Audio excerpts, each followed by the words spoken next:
First rice bake. ഈ കല്യാണം കഴിഞ്ഞിട്ട് ആദ്യമായിട്ട് എന്നെപ്പോലത്തെ ആൾക്കാരുണ്ടാവില്ല, അടുക്കളയിൽ വലിയ പരിചയമില്ലാത്ത ആൾക്കാർക്ക് അവർക്ക് നല്ല ടെൻഷൻ ഉണ്ടാവില്ല.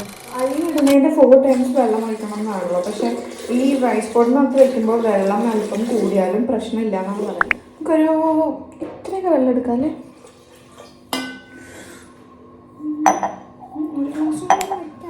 പനി പാളാതിരുന്നാൽ മതിയായിരുന്നു. പക്ഷേ ഇത് ഇവിടെയൊക്കെ ആയിട്ടുണ്ട് കേട്ടോ. ഒരു ഗ്ലാസ്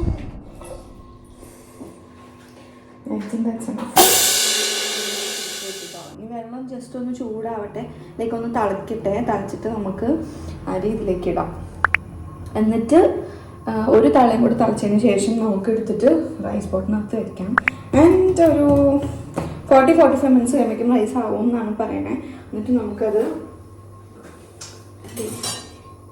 ഇത് വെച്ചിട്ട് നമുക്ക് കോരിയെടുക്കാം. കൊള്ളൂലേ?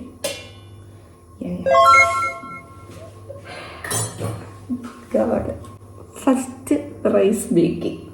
നമ്മൾ ഈ കല്യാണം കഴിഞ്ഞിട്ട് ആദ്യമായിട്ട് എന്നെപ്പോലത്തെ ആൾക്കാരുണ്ടാവില്ല, അടുക്കളയിൽ വലിയ പരിചയമില്ലാത്ത ആൾക്കാർക്ക് അവർക്ക് നല്ല ടെൻഷൻ ഉണ്ടാവില്ലേ. പക്ഷേ എൻ്റെ അവിടെ ഇച്ചയുടെ വീട്ടിൽ അമ്മ ഭയങ്കര കൂളാണ്. ലൈക്ക് അവിടെയും ആൾക്കാരൊക്കെ ഉണ്ട് ഹെൽപ്പ് ചെയ്യാൻ. അപ്പം അവിടെ ഒന്നും ചെയ്യേണ്ട ആവശ്യം വന്നിട്ടില്ല. പിന്നെ ഞാൻ ഇങ്ങോട്ട് ഷിഫ്റ്റ് ആയപ്പം അവിടെ ഞാൻ ഇച്ചി മാത്രമേ ഉള്ളൂ. പിന്നെ ഇച്ചയ്ക്കും പുറത്തുനിന്ന് വേറെ ആരും കുക്കിംഗ് ആയിട്ട് എടുക്കുന്നത് വലിയ താല്പര്യമില്ല. So I thought why not, let's try. വെള്ളം തിളച്ചിട്ടില്ല കേട്ടോ. പിന്നെ ഇച്ചി ഭയങ്കര ഓപ്പൺ മൈൻഡഡ് ആണ് കേട്ടോ. അവനും കുക്കിംഗ് ഭയങ്കര ഇഷ്ടം. ഞാൻ പറഞ്ഞില്ലേ, എന്നെക്കാളും കുക്കിംഗ് ഇഷ്ടം ഇച്ചയ്ക്കാണ്. സോ അവനുള്ള സമയത്ത് അവൻ തന്നെ കൂടുതലും ചെയ്യാം. ഞാനിങ്ങനെ ഹെൽപ്പിങ് മാത്രമേ ഉള്ളൂ. കറികളൊക്കെ പണ്ടുണ്ടാക്കിയിട്ടുണ്ട്, ഇപ്പം ഒന്നും അറിയില്ല എന്നുള്ളൂ. ഞങ്ങൾക്ക് യൂട്യൂബിലൂടെ ചോദിച്ച് പഠിക്കണം, അല്ലെങ്കിൽ അമ്മേനെ വിളിച്ചിട്ട് വെക്കണം. എന്നിട്ട് നമുക്ക് ഉണ്ടാക്കാം. നമുക്ക് ഓരോ ദിവസം ഓരോന്ന് ഉണ്ടാക്കാം കേട്ടോ. ഈ വെള്ളം തിളച്ചിട്ടില്ലേ? സോ വെള്ളം തിളയ്ക്കാൻ അത്യാവശ്യം സമയം എടുക്കും. വെള്ളം തിളയ്ക്കുന്നില്ലാതെ വെള്ളം എത്ര ചൂടാൻ മതി തോന്നുന്നു. നമുക്ക് അരി ഇതിലോട്ടിടാം. ഇത് ആക്ച്വലി എൻ്റെ അമ്മയുടെ സ്വെറ്ററാണ് കേട്ടോ. ഇച്ചയുടെ അമ്മയുടെ സ്വെറ്ററാണ്.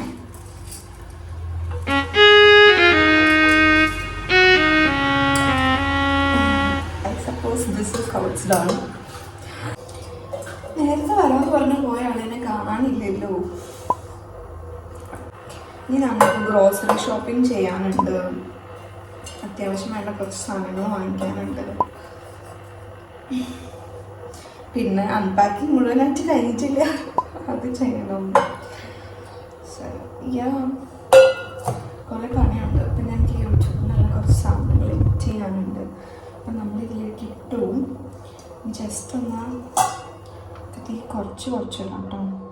സിമ്മല്ല, ഒരു പാകത്തിനുള്ള തീയിലേക്ക് ഇടാം. നമുക്കിതൊന്ന് അടിച്ചു വയ്ക്കാം. ഒന്ന് തളിച്ചതിന് ശേഷം നമുക്ക് റൈസ് പോട്ടിലേക്ക് മാറ്റാം. റൈസ് പോട്ട് കാണാമല്ലോ അല്ലേ?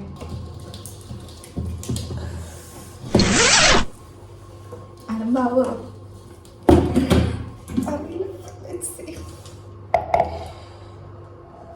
അലമ്പായില്ലെങ്കിലും ഞാൻ വീഡിയോ അപ്ലോഡ് ചെയ്യാം കേട്ടോ. നിങ്ങൾക്ക് എൻ്റെ വോയിസ് കേൾക്കാനുണ്ടോ? ആക്ച്വലി ഞാൻ ഹെഡ്സെറ്റ് സ്പീക്കറൊന്നും വെച്ചിട്ടില്ല. ഇവിടെ ആക്ച്വലി ഭയങ്കര സൈലൻ്റ് ആണ്. നമ്മുടെ സൈഡിൽ, ഞാൻ മലപ്പുറം സൈഡാണല്ലോ, അവിടെ ഭയങ്കര ബഹളമായിരിക്കും. ലൈക്ക് വീട്ടുകാരും അയൽവാസികളും രാവിലെ ആയാലും സൗണ്ട് ഭയങ്കര കൂടുതലാണ്. മേ ബി പിള്ളേർ കുറേ ഉള്ളതുകൊണ്ടാണോ ഇങ്ങനെ അത്രയും സൈലൻ്റ് ആയിട്ട് ഞാൻ കണ്ടിട്ടില്ല. ഇവിടെ ഭയങ്കര സൈലൻ്റാണ്. ഇപ്പോഴത്തെ ആൾക്കാരൊക്കെ ഉണ്ട്, എന്നാലും ഐ ഹാവൻറ്റ് നമുക്ക് പരിചയപ്പെട്ടിട്ടുണ്ടെങ്കിൽ ഇറക്കി വയ്ക്കുമ്പോൾ കുറച്ച് ശ്രദ്ധിക്കണം. പിന്നെ നമ്മൾ ഈ വെള്ളമൊക്കെ ഊറ്റുമ്പോഴേ ശ്രദ്ധിക്കേണ്ടി വരും. അതുകൊണ്ട് ഞാൻ വിചാരിച്ചു തൽക്കാലം ഞാൻ ഊറ്റി കഷ്ടപ്പെടാൻ പോകുന്നില്ല, നമുക്ക് കോരിയെടുക്കാം. ഓക്കെ, മറ്റേതാണെങ്കിൽ ശീലമില്ലാത്തല്ല, അതുകൊണ്ടാണ് കേട്ടോ. അല്ലെങ്കിൽ പ്രശ്നമൊന്നുമില്ല. ശീലമുള്ള കാര്യങ്ങളാണെങ്കിൽ സുഖമില്ല. ഇപ്പോൾ ഒരാൾക്ക് അയ്യം എടുക്കാനും അരി കൊത്താനൊന്നും വലിയ പ്രശ്നം ഉണ്ടാവില്ല. കാനലേഷൻ കുറച്ച് ബുദ്ധിമുട്ടുണ്ട്. എനിവേസ്, സോ നമ്മുടെ വെള്ളം ഇങ്ങനെ ചൂടായിക്കൊണ്ടിരിക്കുകയാണ്. ചൂടായിട്ട് ഇതിലേക്ക് വയ്ക്കുക, ക്ലോസ് ചെയ്ത് വയ്ക്കുക. ദാറ്റ്സ് ആൾ. എന്താണ് തിളക്കാത്ത? കുറച്ചുകൂടി കൂട്ടിയാലോ?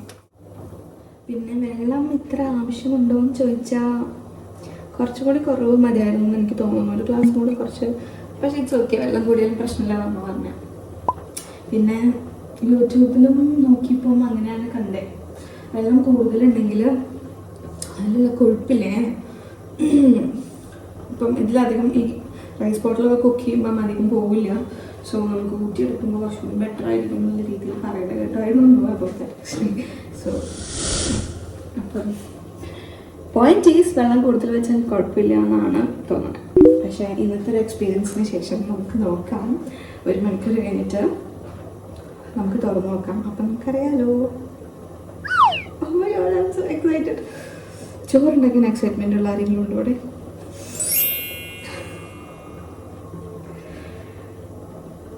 ആരും പിന്നെ പണിക്കില്ല. ഇങ്ങനെയൊക്കെയുള്ള ഒരുപാട് പേരുണ്ടാവും. ഇതൊക്കെ നമ്മൾ സാഹചര്യം കൊണ്ടല്ലേ. ഇപ്പം എനിക്ക് സത്യത്തിൽ അതിന് ആവശ്യം വന്നിട്ടില്ല. അടുക്കളയിൽ പോകേണ്ട, ഞാൻ പറഞ്ഞില്ല 11th മുതൽ ഞാൻ ഹോസ്റ്റലാണ്. അപ്പം ഞാൻ മേ ബി വീക്കെൻഡ്സിൽ മാത്രമേ വീട്ടിലേക്ക് വരുള്ളൂ. അപ്പോൾ ആ സമയത്ത് ഞാൻ അടുക്കളയിൽ പോയിട്ട് നിൽക്കണമെന്ന് പറയത്തേ ഇല്ല. ബിക്കോസ് ഞാൻ അവിടെ ഗസ്റ്റ് ആണല്ലോ. ആക്ച്വലി ലോങ് വെക്കേഷൻ ആയാലും ഞാൻ be joining for some courses. എന്തെങ്കിലും കോഴ്സ് ഞാൻ വീട്ടിൽ പൊതുവെ അങ്ങനെ ഇരിക്കുന്നില്ല. എന്തെങ്കിലും കോഴ്സ് ഒന്ന് ജോയിൻ ചെയ്യുമ്പോൾ അപ്പം ഞാൻ വീട്ടിൽ ഫ്യൂ ഹവേഴ്സേ ഉണ്ടാവത്തുള്ളൂ. അപ്പം അതുകൊണ്ടൊക്കെ ആയിരിക്കാം അമ്മ എന്നോട് അങ്ങനെ ചെയ്യുന്നൊന്നും പറഞ്ഞിട്ടില്ല. പിന്നെ ചെയ്ത് കഴിഞ്ഞാൽ ഉണ്ടാവുന്ന പരത്തിട്ടതുകൊണ്ട് അങ്ങനെയാണ്. That's it. സോ നമുക്കിനി എന്ത് ചെയ്യാം, ഇത് ഓഫ് ചെയ്തിട്ട് നമുക്ക് ഇതിലോട്ട് മാറ്റാം. ഓക്കെ, ഇതൊക്കെ ചെയ്യുമ്പോൾ നല്ല സൂക്ഷിക്കണം കേട്ടോ. സ്ലിപ്പായി സ്റ്റീൽ ആയതുകൊണ്ട് സ്ലിപ്പാകാൻ ചാൻസ് ഉണ്ട്. സോ നമുക്ക് 2 സൈഡിൽ മുട്ടാതെ നൈസായിട്ട് കയറ്റി വയ്ക്കാൻ പറ്റും നോക്കാം. യെസ്. അപ്പോൾ നമുക്കിനി എന്ത് ചെയ്യാം, ഇത് ക്ലോസ് ചെയ്ത് വയ്ക്കാം, ഇതിവിടെ മാറ്റി വയ്ക്കാം. 1 കഴിഞ്ഞിട്ട് ഇതിൻ്റെ അവസ്ഥ എന്താ നോക്കാൻ വരാം. Oh my God. It will be fine, right? Okay, ഇനി നമുക്ക് ചായ വെച്ചല്ലോ. ഞാൻ പോയി ചായ വയ്ക്കട്ടെ, നിങ്ങൾ പോയി റെസ്റ്റ് ചെയ്യും.